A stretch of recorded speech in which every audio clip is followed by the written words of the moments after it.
Hello, everyone, and welcome to today's climate briefing for the in the month of April, for the month of March, I should say. Um, I am Jen Brady, and I will be moderating today. Climate Central, who's hosting this webinar, is a nonprofit, non-advocacy organization of scientists and communicators. Our team is dedicated to researching, reporting, and storytelling using the data and science of a changing climate.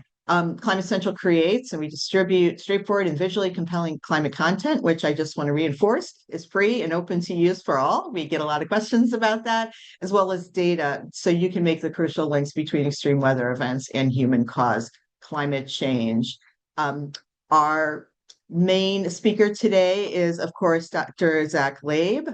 Zach's interests explore the intersection of climate impacts, future scenarios, extreme events, early warning predictions, and applying novel science methods like machine learning. In addition to these research areas, he is very passionate about improving science communication and data-driven visualizations. Zach was a scientist at NOAA's GFDL before joining Climate Central last spring. We also have a special guest, Simon Lee, who Zach will be introducing after his presentation. So with that, just a reminder, I think Zach, Shell is also telling you in the box, please ask your questions in the Q&A box. The chat feature is only for us. And so take it away, Zach. All right, thanks for the introduction, Jen, and thanks everyone for joining us. We're going to get started here. It was a busy last month of climate extremes, particularly across the U.S. March was actually one of the most anomalous months on record for U.S. temperatures, so we'll dive into the details. But before we get started with talking about the data and visualizations, I just want to highlight again that you can find a summary of all these climate statistics, both for global and US data, by visiting the monthly Climate Brief website, where you can go back and look at reports for each month that we've covered, as well as attribution reports, where you can understand the human connection to a lot of these things, particularly for temperature extremes. And we're also really excited to launch a new set of interactive graphics as part of these briefings, where this is very much filling in like a dashboard of real-time climate data. Particularly, we're starting with greenhouse gases, where you can find real-time climate data for greenhouse gases like carbon dioxide, methane, nitrous oxide. You can interact with the graphics, download the data yourself, and these are all free, and you're welcome to share these as well. So you can find a link to the page on the chat, as well as if you visit the monthly Climate Brief website, where again, you can visit all of these tools that we encourage their use from month to month. And so what are we going to be talking about this month for the brief? We're going to be overall just reviewing the global climate statistics in the last month. Then we're going to be doing a special feature once again on that extreme historic March heat wave that impacted large parts of the United States. We'll also do a check-in on how the snow drought is doing across the Western United States. And then we're really excited this month to have a special guest, Simon Lee, who's going to be talking about the drivers and connection, such as the stratosphere and polar vortex, to cold extremes across the US. So be sure to stay and check that out. So we'll first start off with the climate moment of the month, which actually for this month is a look at the annual maximum for Arctic sea ice, which set a new record low this year. So the amount of Arctic sea ice across the Arctic region, it grows, it has this seasonal cycle and grows during the winter months and reaches this sort of maximum extent at sort of the March time of year, at the very end of winter, and then it reaches a minimum extent as it melts at the very end of summer in September. And so we know that sea ice is actually seeing long-term losses all throughout the year, and we often track sort of changes in that maximum extent and the minimum extent of sea ice. And so what this visualization is showing is it's showing satellite data from passive microwave satellites for the extent of that annual maximum for the 1979 on the left, all the way through 2026 on the right. So we can see there's year-to-year variability as expected due to influences like natural climate variability and year-to-year weather conditions. But we can see there's very much a long-term declining trend. And again, 2026 set a new record low for the annual maximum extent. And the previous record low was actually 2025. So we've been in a consistent stretch, particularly during the winter months, for seeing declining ice loss. And we'll certainly cover later on how well and how much this impacts for the summertime and revisit this in September. And so checking in on the numbers. So what does it look like for March across the planet in the last month? So this map is showing the temperature departures compared to normal. So again, anywhere in red was warmer than average in March. Anywhere in blue was colder than average. So we can see a lot of red here on this map. It was particularly warm again across the lower 48 in the United States. It was also very warm across parts of Eastern Europe, extending into parts of Siberia, as well as the Arctic and Antarctic. But we can also see these really deep blues. So there were areas that were quite colder than average across parts of northern Canada, Alaska, parts of, again, western Siberia were quite colder than average, really showing sort of the amplitude of these temperature anomalies across the region, very much linked to sort of the large scale atmospheric circulation, which is one of the reasons we're really excited to have Simon joining us today to talk about sort of the variability of things like the jet stream and how we can get these really sharp temperature anomaly patterns across different regions. And so putting this in sort of the long-term perspective, so using NOAA climate data, we can see that March, again, was basically tied for the second warmest on record globally. This graph is showing March temperature departures all the way from 1900 on the left of the graph to 2026 this year on the right-hand side. So again, we can see that there is that year-to-year variability, of course, but a very clear long-term warming trend, as we can see with those upward bars over time. And the last couple years have all been ranked within the top 3 or so warmest Marches on record. And so what about the oceans? So we know it's been warm for air temperatures, which I've been showing you. So here's a map that's showing you sea surface temperatures compared to average. So again, red is warmer than normal in these areas. I've also highlighted box. There's a lot of discussion, and we're going to talk about it today, the El Nino. In particular, you can see there's some deeper reds, particularly right off the coast of South America. So in that sort of eastern parts of the Pacific, we're already seeing warmth across the sea surface temperature starting to spread. But there's lots of other interesting features from March on this map. We can see quite a bit of warmth off the coast, particularly of Mexico and Southern California, with a very impactful and large marine heat wave that's impacting those regions. We can see other large temperature departures and warmth across other parts of the northern Pacific, in stretching sort of off the coast of Japan, stretching across the central regions, as well as sort of the mid-latitude regions in the southern hemisphere. So there's a lot of heat in a global perspective of sea surface temperatures.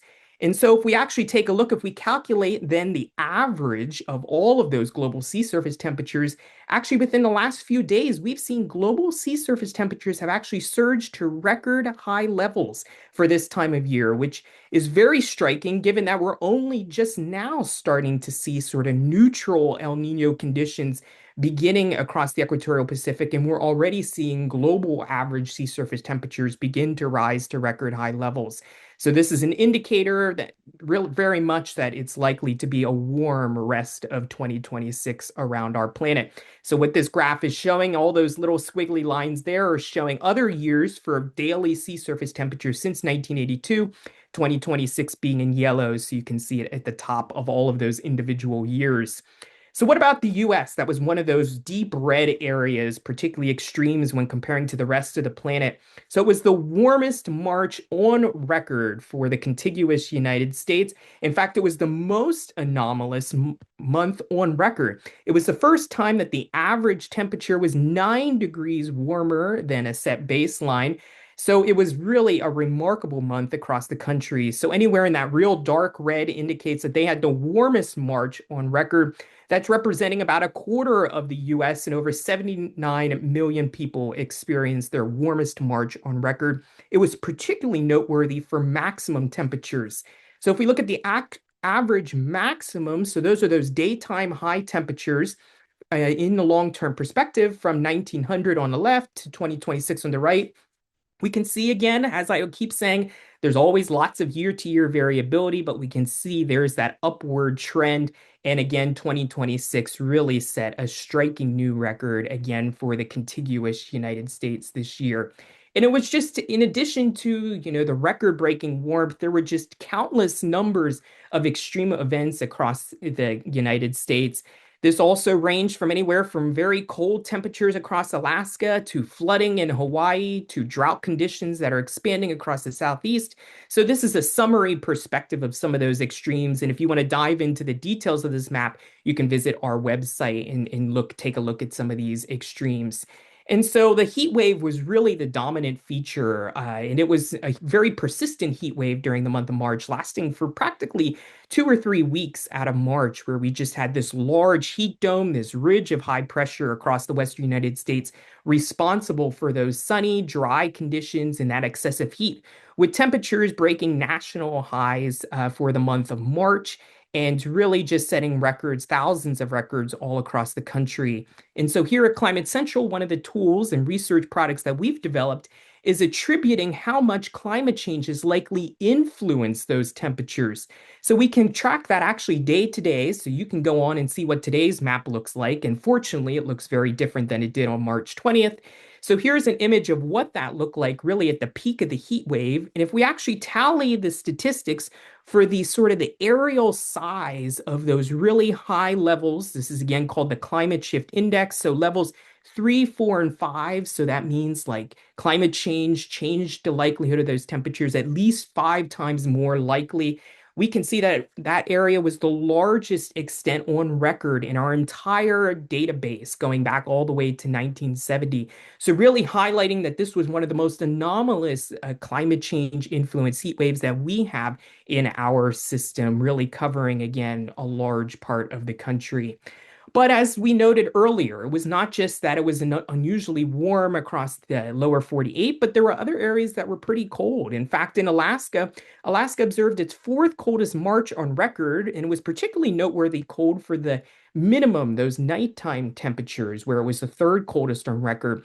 So this was particularly notable across sort of the southeastern parts of Alaska, where it's been persistently cold throughout much of this past winter time, again, going through March.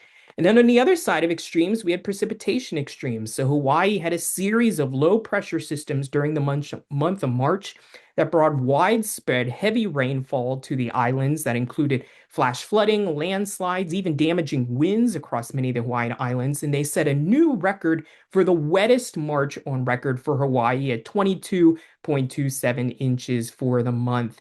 Some of the higher elevations, those real high top mountains that get sort of that favored precipitation, saw over 50 inches of rain during the month. And it does look like some of those wet conditions are likely to continue across Hawaii.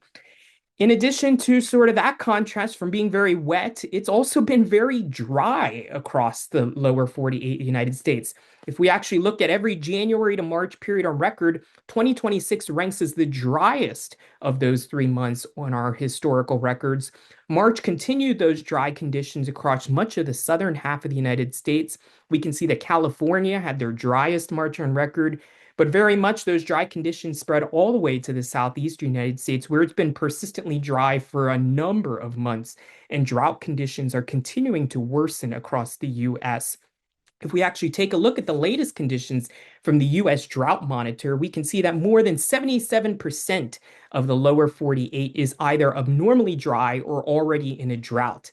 In fact, if we take a look at the severe to exceptional drought conditions across the southeastern United States, this is the largest extent of those severe conditions on record for the Southeast. So it's been very dry, some of the worst conditions being in the panhandle of Florida to southern Georgia, as well as those areas in western Colorado where they've already been having a severe snow drought. And that is again continuing through April. So 90% of stations across the Western United States have below average water equivalent within the snowpack. So unfortunately, really the state of 2026 so far across the US has been record warm and record dry conditions. And so here's taking a look. If we look at those snowpack conditions in more detail across the Western United States. So what this is showing is it's showing the snow water equivalent. So what you can think of that is basically the amount of water that is contained or held within the snowpack for different watersheds across all of these areas. Anywhere in red indicates that the amount of snow water equivalent is less than 50% of average. But if you actually kind of zoom into the map, there are many areas, even parts of like Western Utah, where we have 0% of snow water equivalent compared to average. So many conditions are well below 50%, well below even 25% of normal. In fact, the majority of stream flows forecasts for the Colorado River Basin are expected for this summer to produce 30% of average runoff or less.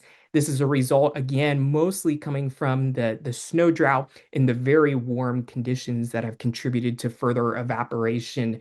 In fact, 100% of recording weather stations in the state of Utah are currently in a snow drought. So these conditions are continuing to worsen across the area. When we take a look, April 1st in particular is a very important sort of time of year. It's halfway through the water year across the West. So a lot of water resource managers take a look at how much water is in the snowpack to really get an estimate for planning for the rest of the year as things begin to dry. And I really like this sort of analogy of why snow is really important across the West. And it's basically that the Western mountains, they act as sort of natural water towers. So they accumulate snow during the winter months, and then that snow normally melts out slowly throughout the rest of the year for the runoff and helping to recharge the reservoirs and sort of provide a constant flow of water to communities, farms, ecosystems, the agricultural sector. So April 1st in particular is sort of the peak in the amount of snow accumulations. So when we tally up all of the locations across the Western United States, we can see that 2026 had a record low amount of water stored in the Western snowpack. And our latest Climate Matters goes into more details, even a state by state look at sort of conditions. So I encourage you to check out the latest report there. I'm sure that's being linked within the chat. And this is not just, happening this year. This is also part of a long-term trend towards less and less water being stored in the snowpack. So what you're seeing here in this visualization is the change in snow water equivalent since 1955. So anywhere in sort of the red and sort of yellow colors are indicating that those areas are seeing less and less snow water. This is also partly due to we're seeing warming temperatures contribute to a shift in the type of precipitation. So we're now seeing more rain conditions than snow in some of those lower mountain elevations that normally would build snowpack, but now are starting to warm higher and higher in elevation.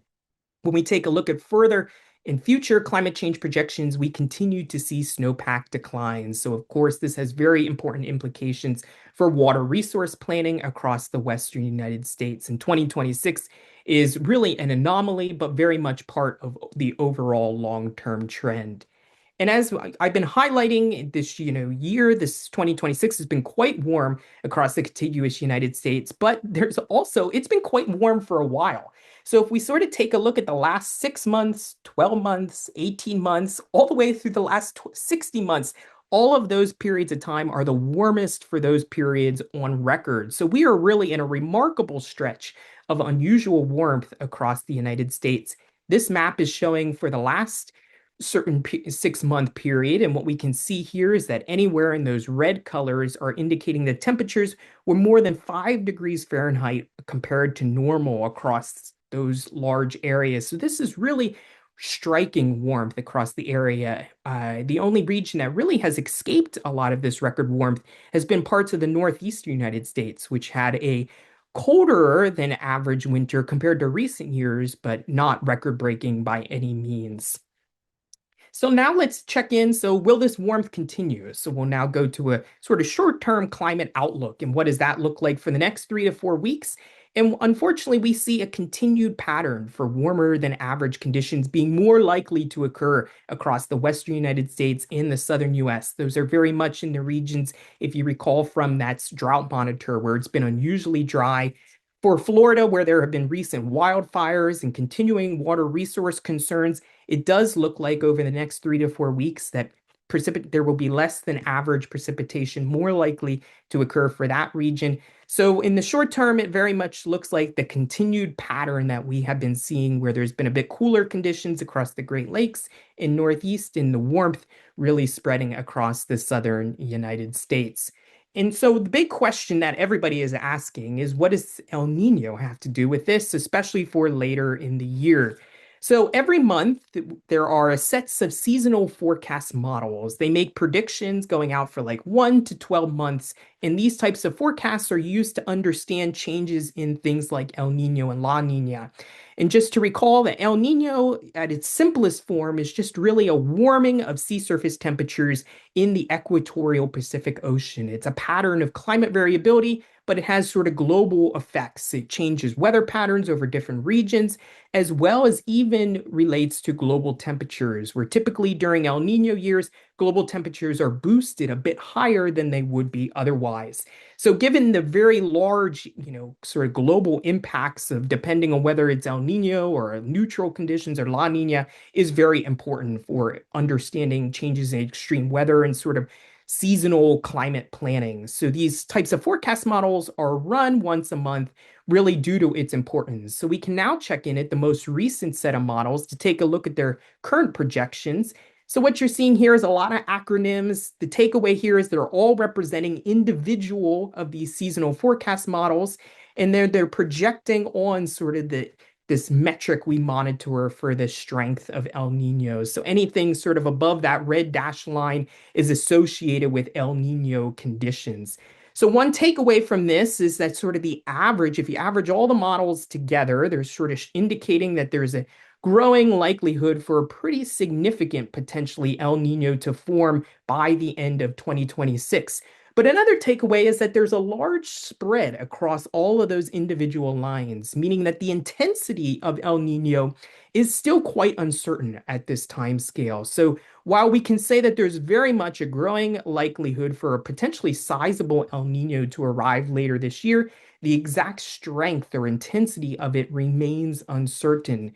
And so another way of visualizing this, apologies if this is a bit more technical, is taking a look at probabilities of different strengths of El Nino. So what this graph is showing is it's looking at different seasons for the x-axis and the percent chance on the y-axis for the different strengths and phases of El Nino or La Nina. This is a product that's provided by the NOAA Climate Prediction Center. And what I really want your takeaway is to sort of focus on the right-hand side of this graph, looking at months like sort of the fall season into early winter for 2026 and into 2027. So we can see that there is a growing likelihood for a potentially strong El Nino or even very strong El Nino. But again, there's a large spread in those intensities, so we can't say for sure at this point, but very much we'll be gaining more information as every month goes forward. So we'll provide another update on these probabilities next month's briefing, and we'll keep monitoring this again going forward into the future. And as I mentioned earlier, one of the big impacts, in addition to affecting sort of regional weather extremes, is also even on something like global temperature. So this is again using those same seasonal forecast models, and what they're doing is they're projecting into the future their average forecast for global temperatures for 2026. So on the right-hand side, in those sort of yellow colors and that solid red that's to the right of that vertical line is showing the forecast going into the future. Everything to the left of that vertical line is showing what has already occurred. And this is all relative to pre-industrial conditions. So the takeaway here is that those seasonal forecast models are showing that global warmth will continue to increase as 2026 goes on. In fact, some of the means across if you average all those forecast models to get somewhere around 1.7 to even 1.8 degrees above pre-industrial levels in these extremes. So it's again likely that we're going to see El Nino begin to form during this upcoming summer. The strength remains a bit uncertain, but regardless, it's likely to contribute to rising global temperatures, and we'll particularly be keeping an eye on how warm it gets later this year, and again, likely approaching new monthly records for global temperatures by the end of the year. So the takeaway here is that global warmth continues, particularly for our oceans, even as only neutral ENSO conditions are currently underway.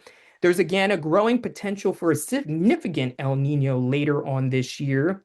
Closer to the United States, we continue to see record warm conditions as well as drought across a large portion of the country.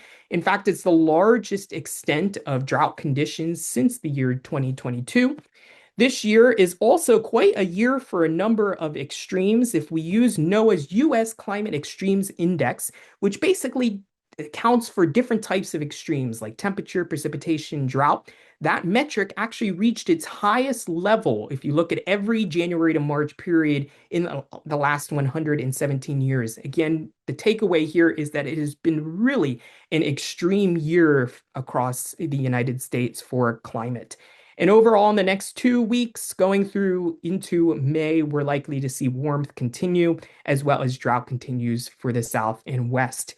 I want to highlight that our next webinar is going to be May 14th, where we're going to have a special guest from the Colorado Climate Center to really do a deep dive on what are the long-term impacts of things like the snow drought and recent heat wave. So be sure to join us next month to learn more about that. In the meantime, I'm really excited to introduce our guest speaker for this month, Dr. Simon Lee, who is a lecturer in atmospheric science at the School of Earth Environmental Sciences at the University of St. Andrews in Scotland. And he is really a leading researcher in understanding atmospheric dynamics and changes in the large-scale atmospheric circulation, as well as predicting climate and weather extremes, sort of anywhere from seasonal to multi-decadal timescales. And now I'm going to stop sharing and turn it over to Simon. Great, thanks, Zach. I'll just get my screen up. Hopefully everybody can see that. So yeah, absolutely.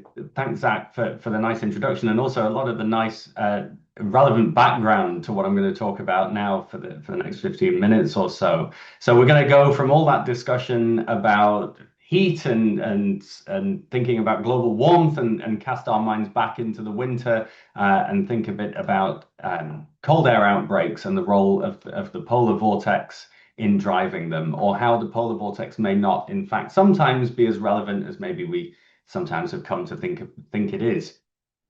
So first off, talk a bit about what the polar vortex is, what it isn't, get some definitions under our belt and clear up some misconceptions that have become quite widespread over the last 15 years or so. Then we'll think a bit about weather regimes and how we can use them to quantify circulation patterns and their variability. We'll then introduce the idea of wave reflection and the role of stratospheric wave reflection particularly in US cold outbreaks and some of the biggest cold outbreaks over the last decade or so. And then we'll just cast our minds back to the winter just gone and have a think a bit about that and how we can fit some of these pieces together, and also look back over the last 4 or 5 decades or so and think about whether there have been any changes to these circulation patterns. So what is the polar vortex? Now, this is a word that's become essentially synonymous for many with extreme cold in parts of the US and parts of North America more generally. And I've got on the screen here a variety of headlines that I managed to pick out, stretching from, I think, 2014 through to more recent times. And really it became popularized in 2014 when the eastern half of the US and Canada in particular had an extremely cold winter. And for reasons that are somewhat unclear, this just became known in the media as a polar vortex, the polar vortex. And so you have this relationship between talking about extreme cold and it being associated with being the polar vortex. Now, as we'll see, the polar vortex is a circulation of cold air, but it's not necessarily correct to say that the cold air that you're experiencing at the surface is the polar vortex, and that's a bit confusing. I would say that this is very much something, a use of the term that's very much regionally focused for North America. In Europe, we tend to have our own phrase, the beast from the east, which is associated with a cold air outbreak that occurred in 2018. So this idea of this non-scientific terminology for cold air outbreaks is perhaps common in many regions. So let's try and define this a bit better. So in 2017, Darren Waugh and colleagues wrote an article in BAMS about what the polar vortex is and how does it influence weather. And they actually said it's not clear that describing cold air outbreaks in terms of a polar vortex adds insight and that it's not a useful mechanism to use that, instead of just talking about ridges and troughs or waves in the jet stream, which is perhaps the previously more common terminology and the more meteorologically rigorous one. And more recently, Gloria Manny and colleagues in GRL wrote about a bit of an update along these lines and said that more explicitly, the tropospheric circulation, especially in relation to extreme weather events, can most clearly be described in relation to the tropospheric jet streams without invoking this idea of a tropospheric polar vortex. And so there's this strong emphasis from the community to try to avoid referring to these undulations of the jet stream that lead to cold air outbreaks in the troposphere as anything to do with a polar vortex. But what we will see is how the real polar vortex is influencing these things. So that's what it isn't, but what is it and how does it influence US cold waves? Let's go back to early 2014 when there was an extreme cold air outbreak over the eastern US and Canada. And if we go up to the stratosphere and we go up about 18 miles or so to where the pressure is about 10 hectopascals, then you could see this circulation in the stratosphere. And at the time that was relatively strong, and that in fact was a strong stratospheric polar vortex. And you can see that strong circulation around the pole here. If we go down to the top of the troposphere, so around 6 miles above the surface, everything looks very different. You can see the wiggles and undulations of the tropospheric jet stream. And in particular, focusing on North America, you can see that there was this ridge extending up over Alaska and a big trough downstream of that, which was associated with this cold air outbreak. And essentially that circulation, that bulge in this jet stream, that bulge in the tropospheric polar vortex, which is the term that we don't really want to use because it's confusing, that was what was leading to this cold air outbreak at the time. So keep a mental image of that circulation pattern, and we'll think, how can we quantify that wavy pattern? Well, that's where weather regimes come in. So weather regimes are a form of recurrent, persistent, anomalous, large-scale regional circulation pattern, exactly like what we were describing on the previous slide. And there's various ways of doing it. It's typically done through some kind of clustering algorithm, but you usually get 4 weather regimes for North America. And they look like this, or some variant of this. So the 4 patterns that you have tend to be something called an Arctic or Greenland high, which is associated with an anomalous high pressure system over Greenland and the high Arctic. The Arctic low or Pacific ridge, which is associated with this train of waves across North America. The Alaskan ridge, which might start ringing a bit of a bell in your mind from the previous slide, is associated with this big ridge trough pattern over North America. And then the Pacific trough regime is associated with, well, a Pacific trough, as the name suggests. So these are broadly similar to some of the perhaps more well-known and well-discussed teleconnection patterns like the Pacific North American pattern or the North Atlantic oscillation. But the reason that they're useful is, aside from giving us sort of 4 building blocks with which we can describe the flow on any given day, these patterns themselves are closer to what a real weather map looks like on any given day. And so that avoids you needing to refer to multiple different indices at the same time to create this kind of zoo of indices to describe your anomalous flow configuration, your weather pattern. So here's our toolkit. Here's our 4 regimes. So now let's think about how we can relate those regimes to cold air outbreaks. So what we can do is we can consider, well, what is the probability of an extremely cold day on any given day associated with any of those weather regimes? So every day is classified as one of the weather regimes, and then we say, what's the probability of some extreme cold event? And that's what's shown here using a particular threshold for an extreme cold event. I think it's an anomaly of greater than minus 1.5 standard deviations. And as you can see from what's circled in red, the Alaskan ridge regime is the one that is associated with this large and widespread risk of extreme cold across the US and Canada, particularly in the eastern half. The Arctic high, or the Greenland high, is associated with an elevated risk of extreme cold for parts of the US and including parts of the east of the US. But really that's most significant for Northwest Europe. You can also see it in terms of just the mean 2-meter temperature anomalies associated with each of the regimes. The Pacific Trough and the Pacific Ridge for parts of the US associated with exceptional warmth. We can think about that when we discuss what happened last winter in the context of what Zach described earlier. But the Alaskan Ridge and the Greenland High are two cold weather regimes for particularly for the East. And those are temperature anomalies exceeding, on average, -5 Celsius. So this is strong. The Alaskan Ridge is really strongly associated with extreme cold in the eastern half of the US. So we've got our regimes. Now let's link those to the polar vortex.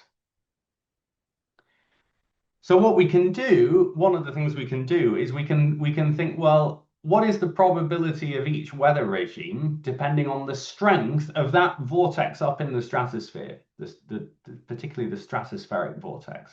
And we can categorize the vortex as when it's weak, or when it's strong, or when it's somewhere near average. And some of what you might expect to hear is that perhaps when the vortex is weak and maybe it's disrupted and it's a disturbed polar vortex, maybe that is what you would expect to then be associated with these cold air outbreaks like what we see in the Alaskan Ridge regime. But if we look at the probability of each of the regimes, well, one of the things that we see for the Alaskan Ridge is actually that the probability of the regime occurring, and that's the left-hand panel, or the probability of the regime persisting, and that's the right-hand panel, it doesn't care about the strength of the stratospheric vortex. Those probabilities are statistically indistinguishable between a weak vortex or a strong vortex. So the Alaskan Ridge regime is not modulated by the strength of the polar vortex. It is not more likely when the polar vortex in the stratosphere is weak and disturbed. That's very different from the left-hand-most group of bars, which is the Arctic high, which is much more likely when the polar vortex, the stratospheric polar vortex, is weak.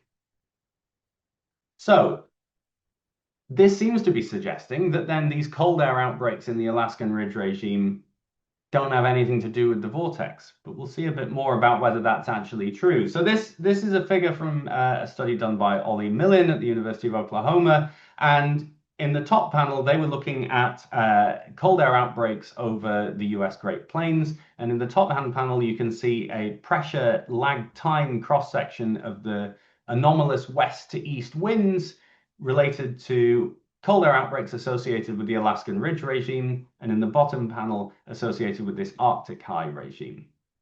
And in this case, the blues are associated with a stronger vortex and the reds a weaker vortex. And so what you can see is that in the top panel, these Alaskan Ridge cold air outbreaks are typically associated with either a neutral or a slightly stronger than normal vortex beforehand.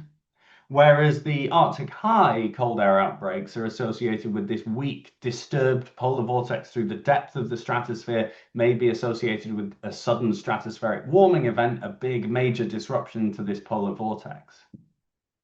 So there's clearly a link between the stratosphere right up to say where the pressure is 1 hectopascals, that's right up at the top of the stratosphere, and these Arctic high cold air outbreaks. But for the Alaskan Ridge, there's much less of a link, at least in terms of wind and in terms of vortex strength. So does the actual polar vortex have nothing to do with the Alaskan Ridge regime driven cold? Not so fast, because we can introduce another mechanism. So we can enter the idea of wave reflection. So changes in vortex strength, stratospheric vortex strength, not the only way in which the vortex can influence the circulation in the troposphere. One of the other ways that it can influence it is when waves, Rossby waves, those big undulations in the tropospheric jet stream, can propagate upwards out of the troposphere into the stratosphere. And rather than just disturbing the stratospheric polar vortex, they can bounce off it and be reflected back down into the troposphere. And that's a process called wave reflection. And what that tends to do is actually enhance the stationary waves in the tropospheric jet stream. And over North America, the stationary wave pattern is the ridge over the west, which is associated with the mountainous west, and the trough in the east. It's driven by the gradient in elevation across the continent.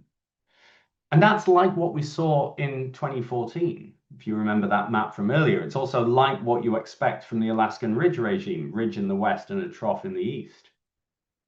So in a study that was led by Gabriele Mazzori at Uppsala University a few years ago, we came up with a diagnostic for this wave reflection event, and it was just using heat fluxes in the lower stratosphere and basically the difference between what you see over the North Pacific and over Canada. It's a very simple two-box method, and we called that a reflection index. And then we wanted to say, well, does this drive US cold, and is it doing it via the Alaskan ridge regime? And that is in fact what we saw. So we computed this time series of the reflection index for every day over the last 4 decades or so. And then we computed some specific reflection events where this index exceeded 1 standard deviation. And then we looked at the 2-meter temperature anomalies lagged relative to those events. And what we saw was that North America went from being unusually warm prior to the onset of a wave reflection event to then being colder than normal, particularly in the east, by the end of the reflection event on average. And this led to this large-scale, rapid continental cooling. And actually, that was associated with a big regime transition from a Pacific trough regime, which brings unusually warm conditions to the US, to the Alaskan ridge regime. And about a third to a half of all such transitions were associated with this stratospheric wave reflection mechanism. So then in a recent study led by Michael Schutter, who's a PhD student at Uppsala, we looked at the dynamics of these events, and in this nice schematic that Michael produced, you can see this evolution from a ridge over the US and Canada and a trough over the Pacific, to then the whole thing moving westwards with time, which brings cold Arctic air into the eastern half of the continent and leads to these polar vortex outbreaks, as they became known, this extreme cold in the eastern half of the US. Not associated with a weakening of the polar vortex, but associated with this wave reflection process and the dynamics of the troposphere.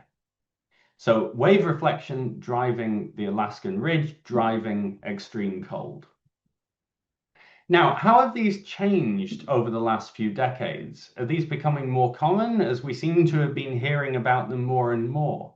Well, we can actually then look at the frequency of these weather regimes each winter for the last 4 to 5 decades or so, and then see if there's been any changes and use that as a diagnostic of climate variability and change.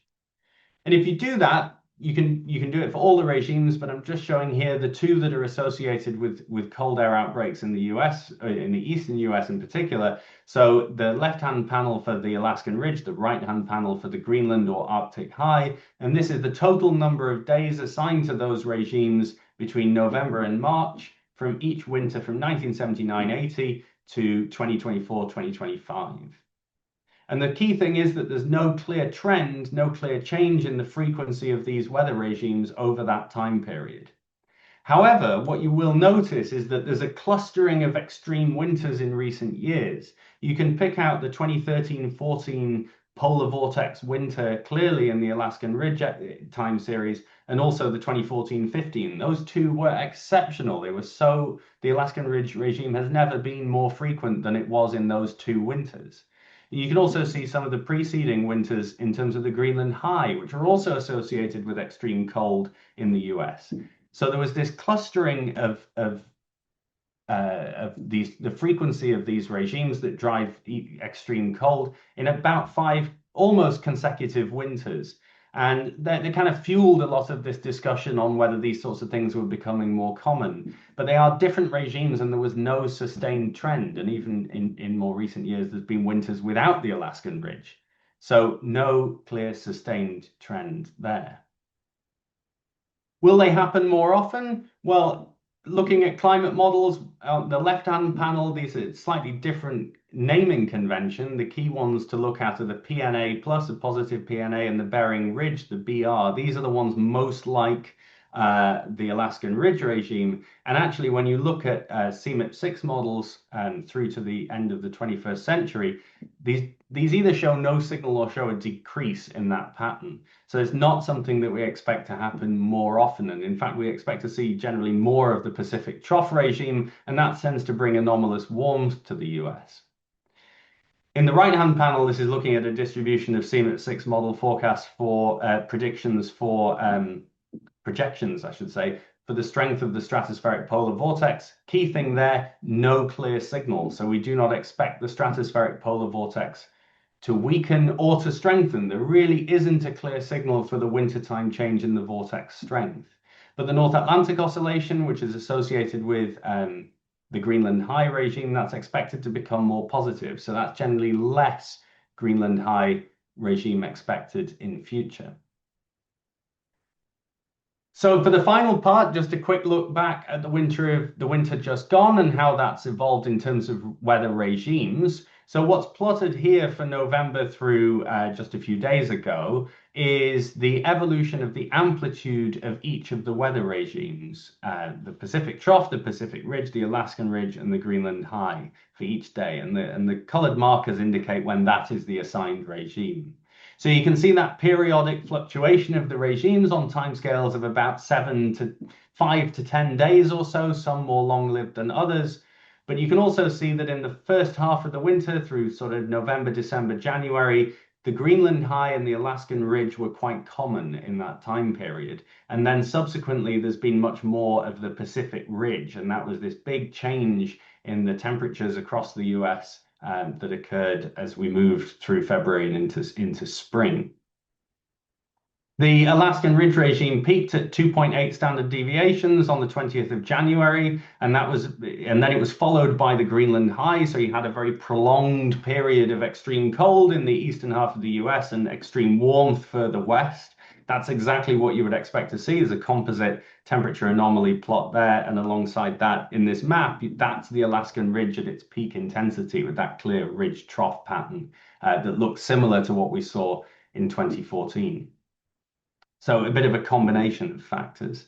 And then just bringing in that wave reflection, does that seem tied up to what we saw in the Alaskan Ridge? Same time series across the top. Bottom panel is a time series of the wave reflection index based on the Missouri et al. Paper. And you can see generally some correspondence between these big incursions of wave reflection and the amplitude of the Alaskan Ridge regime in the top panel.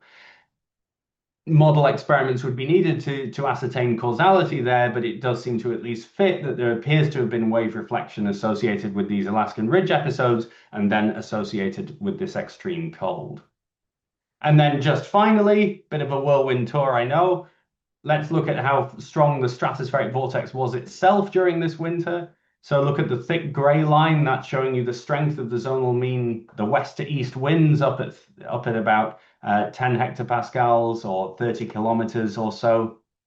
And then the black line is what happened this year. And you can see that by and large, the vortex was actually weaker than normal this year than it has been on average in the past. And that's also helped favor the Greenland high regime alongside the Alaskan Ridge, and therefore just load the dice for some cold shots in the eastern US this past winter, which, as Zach showed earlier, is the only part of the US that's been colder than normal in recent months. So just wrapping up there, cold air outbreaks over North America and the US popularized as the polar vortex or a polar vortex. Really, that is it's a confusing and a misused term. It's probably best never to use the word polar vortex to refer to the troposphere and leave it only for the stratosphere. Most extreme cold air outbreaks in the US are caused by the Alaskan Ridge regime and to a lesser extent the Greenland high regime. So really we are looking at this Alaskan Ridge pattern. That's not more likely when the stratospheric vortex is weak, which might be contrary to what you expected. It is modulated by this wave reflection mechanism, which accounts for about a third to a half of these Pacific Trough to Alaskan Ridge rapid cooling episodes. No clear trend in the occurrence of either of these cold regimes in recent years, but a clustering of extreme winters.